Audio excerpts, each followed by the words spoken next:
everyone, and welcome back to my channel, What the Beck. Today I'll be decorating the week of September 3rd to the 9th in my modified classic happy planner. Before I start on today's topic, I wanted to announce the winners of my giveaway who've already been notified by email, but I wanted to say it in the video just as an extra shout out to say thank you for subscribing. The winners are Nicolette and Danielle. So thank you so much, Nicolette and Danielle, for your support, and you should expect your packages soon. So today's topic is kind of different from anything I've heard other people talk about in their planner videos.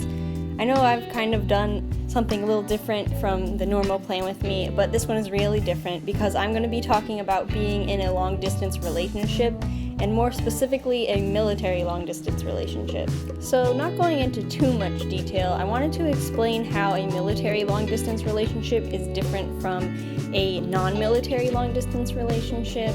Mostly it has to do with the fact that we can't decide when we want to visit each other as freely as other people can. We have this sort of overhead, the government is just telling us, no, you can't do that because he has to work that day, even if it's on a weekend or unexpected.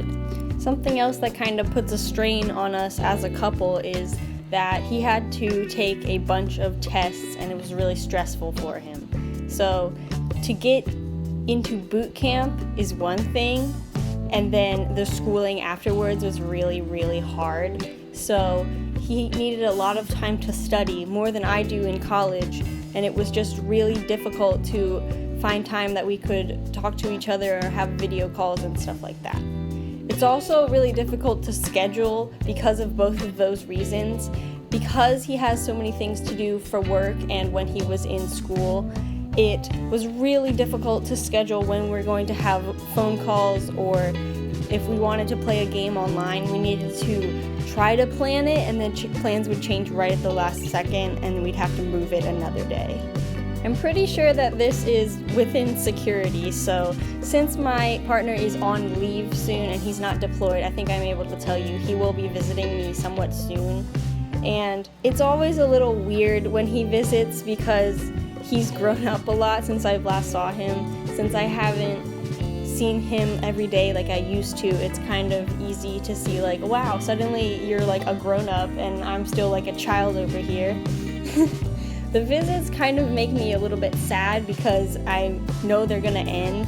Even if he's got a whole week off, I'm kind of sad because I'm yeah, but then I'll have 4 weeks when he's not here, or 10 weeks when he's not here.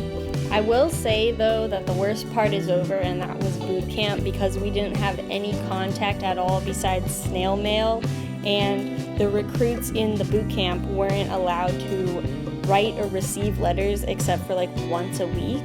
And by the time they were able to write the letters, they were so tired and physically worn out that a lot of them just took a nap in their free time instead of writing, which I understand, but again, it was really difficult. The only other contact that we had with the recruits while they were in boot camp was a phone call once every 2 weeks, but we didn't know how frequent they were going to be at the beginning, so we were just I'll try to keep my eye on my phone because I was still in school, and I was if I get a phone call while I'm in class, I'm leaving to go answer it just in case it's him.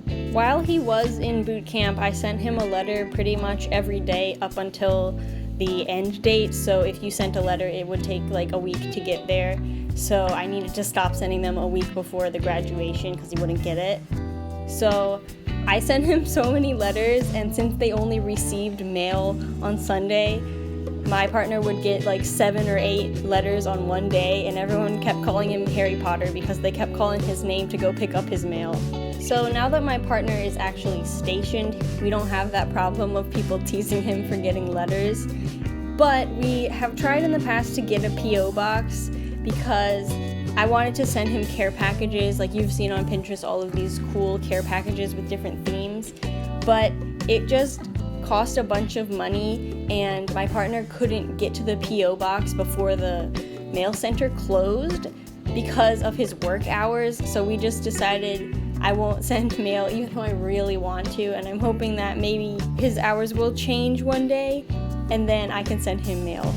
So part of being in a long distance relationship, if it's military or not, is that obviously you don't get to be with each other a lot. So to help kind of alleviate the heartbreak and pain of being so lonely all the time, we went to Build-A-Bear Workshop and we got the cheapest teddy bear that we could find, and I got the lightest color because it matches my partner's hair, and we got the little military uniform, and a little dog tag came with it. It was just so cute, and so now I have my little bear on my bed, and then I can hug it when I go to sleep, and I take it with me on vacation, and it really does help me. Sometimes it's really hard to be at college when a lot of people are in relationships or just trying to find someone that they want to be with, and I'm all alone because I know that I'm committed to my partner and then they're committed to me, but it's really easy to become jealous of other people, and so I've been working on that in myself, working on not being so jealous of other people, and instead of being I wish that was me, I will think of it more like that will be me one day. The other worst part on my end of this sort of situation is that I feel kind of helpless and I might mess up my partner because a lot of what he does is pretty high stakes and it's his job. I don't want to be distracting him, especially during school. He needed time to study, and I understood that, but it's just really hard because if I have free time, then I want to talk to him, but it doesn't always align where our free time meets up. So I'm also working on not feeling like I'm gonna mess him up and my anxiety about that, and he's also been really helpful with that. But yeah, my partner does a really great job reassuring me and making sure that I know I'm not messing things up no matter what I'm thinking. I'm just trying to do my best, and he's trying to do his best for both of our futures. So I have learned a lot of patience from being in a long distance relationship, especially one where the schedule is so hectic and it's not entirely reliable to say this is where I'll be at this time on this day because it changes so much. But it also helped me to appreciate the time we do have together, and it's just one of those things is the best feeling you'll ever have is the first hug back after a month or two apart. And I just wanted to say, I know some people have it so much worse than me, but this isn't the Pain Olympics, so I'm just sharing my experience. I know some people don't get to see their partners for over a year, or they are pregnant and they have to go through pregnancy and childbirth without them, and that would be absolutely heartbreaking to me. So personally, I don't think I'll ever be up for that, but I recognize that those people are really strong, and good on them for being able to do that. Now I'm just gonna give a little bit of advice for anyone who is in a long distance relationship. First of all, you're going to want to take a lot of pictures when you are together and selfies when you're not, just to send to each other. There have been a couple times where I wake up and I see that I've gotten a text and it's just a picture of my partner, and that makes me so happy, and it kind of reminds me we're one day closer to seeing each other.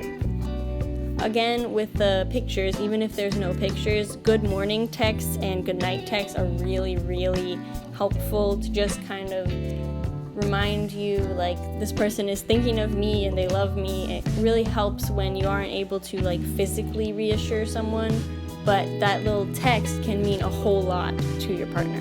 And again with the texting, but whenever you think about someone, if you're able to, if you're not at work, or if you're out to lunch and you think of your partner, it's nice to send them a little text that says, oh, I'm thinking about you, or I would love to be watching a movie with hot chocolate with you right now, or something like that. It's really cute, and again, it just reminds your partner that you love them. If you are out shopping and you see something that reminds you of your partner, maybe there's a stuffed animal that looks just like their pet, or their favorite candy, or a bag of their favorite chips, you can kind of stockpile those items, keep them in a bag, and it's kind of like a mail package without the mail. So you just store them up until they can come over, or they have leave to come visit, and then you give them this box full of stuff that's here's all these things that I know you'll like.